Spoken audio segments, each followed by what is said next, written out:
حضرت ام الفضل رضی اللہ تعالی عنہا فرماتی ہیں کہ میں نے ایک خواب دیکھا جو بہت پریشان اور خوفناک تھا۔ اس حال میں میں حضور صلی اللہ علیہ وسلم کی بارگاہ میں حاضر ہوئی اور عرض کی، یا رسول اللہ صلی اللہ علیہ وسلم، آج رات میں نے بہت عجیب خواب دیکھا ہے۔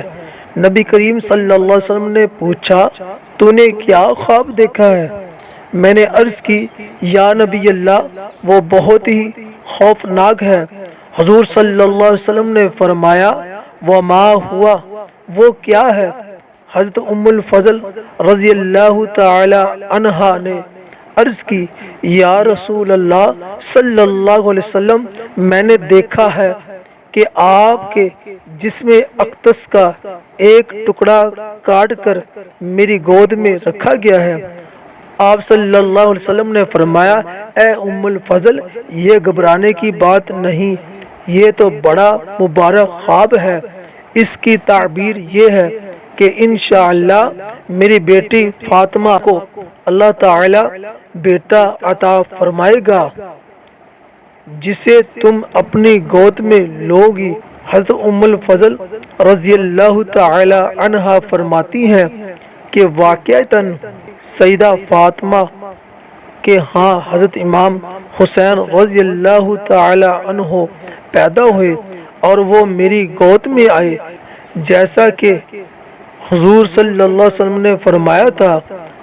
حضرت ام الفضل فرماتی ہیں، میں نے دیکھا کہ آپ صلی اللہ علیہ وسلم کی آنکھوں سے آنسو جاری ہیں۔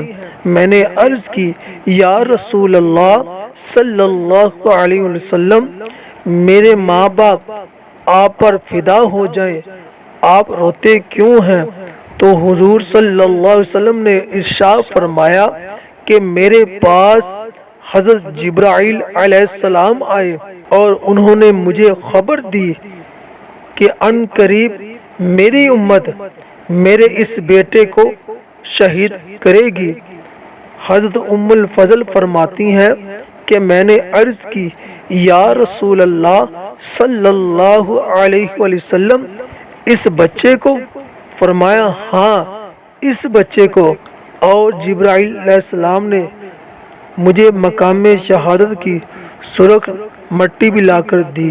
اس کے بعد آپ صلی اللہ علیہ وسلم نے حضرت امام حسین رضی اللہ تعالی عنہ کو اپنی گود میں لیا اور ان کے دائیں کان میں اذان دی اور بائیں کان میں تکبیر کہی اور اپنا لعاب دہن ان کے منہ میں ڈالا اور آپ کے حق میں دعا کی۔